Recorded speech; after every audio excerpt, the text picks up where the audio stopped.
The refreshed Tesla Model 3 is still the go-to EV. Tesla has reshaped the automotive landscape around the world and irreversibly accelerated the shift from combustion engine vehicles to EVs. And the Model 3 has played a big part in its success. Launched in 2017 as the manufacturer's most affordable model, it quickly soared in popularity and became a favorite around the world. It sold almost 150,000 units in its first year, then doubled the figure in 2019, quickly outpacing sales of the larger Model S and Model X combined. The original Model 3 had flaws, like the so-so interior quality, panels that were often misaligned, a somewhat bumpy ride, and exterior design elements that polarize opinions. With the 2023 Highland update, though, Tesla has addressed these issues and made the Model 3 an even better car. The downside is that, in its quest for ultimate minimalism and cost-cutting, some new quirks have been created. It is the best EV I've ever driven, though, and it's the one I would buy today if I were in the market for an electric sedan. Here is why. The Tesla Model 3 has always been a good-looking car in my eyes, but it seems many people didn't like the pre-facelift model's front fascia. Tesla has reworked the Model 3's design, and it's far sleeker and more premium looking from the outside. The headlights are now much slimmer, and the whole front fascia looks new. I think it looks great, but after chatting with other people about the design changes, some say they love it, while others say they prefer the pre-refresh front. Let us know in the comments which you like. The new slimmed-down rear lights and the revised bumper design have a similar effect to the front fascia changes. They make the car look a lot more modern and a bit sportier too, thanks to the prominent diffuser. That diffuser houses reflectors and a set of backup lights, which replace the trunk-mounted rear hazard and brake lamps when the tailgate is open. Tesla has always advertised the Model 3's interior as being premium, but until the introduction of the Highland model, it didn't deserve that descriptor. Hop inside the revised Model 3 and it instantly feels more plush than the old model.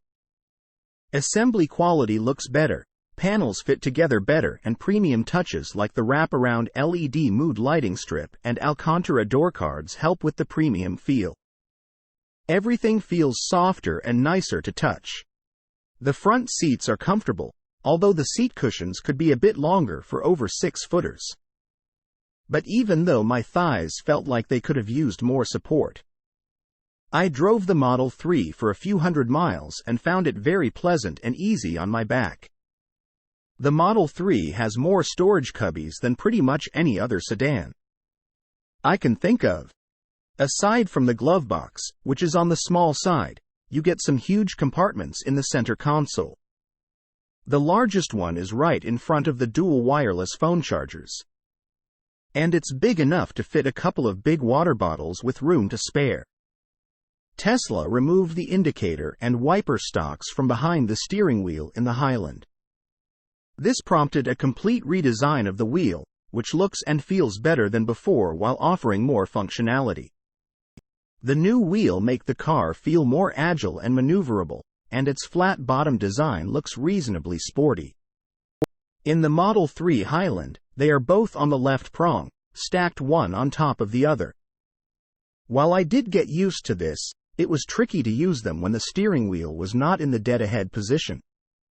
Tesla has softened the suspension of the Highland compared to the outgoing Model 3. This makes it way more comfortable and compliant, but it also introduces a lot of extra body motions into the equation. I didn't notice this for the first couple of days that I had the car, but when I took it to a twisty road, it became apparent just how much more the refreshed Model 3 pitches, dives, and rolls in corners. With around 400 horsepower on tap, the two-motor Model 3 felt very quick, especially off the line. It does seem like Tesla has dulled down the initial surge of acceleration when setting off. And acceleration seems to build as you start picking up speed. But it certainly feels like a car that can hit 60 miles per hour from a standstill in 4.2 seconds, as Tesla claims.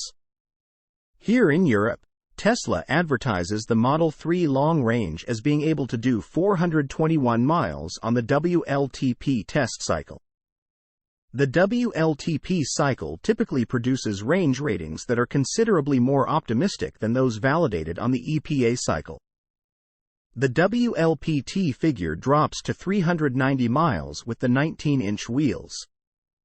In America, the Model 3 long range gets an EPA range of 341 miles with the 18-inch wheels, or 305 miles with 19-inch wheels. Based on my observed efficiency, I think you could do 300 miles in any long-range Model 3 without too much fuss. Source: reposted and summarized from @insideevs.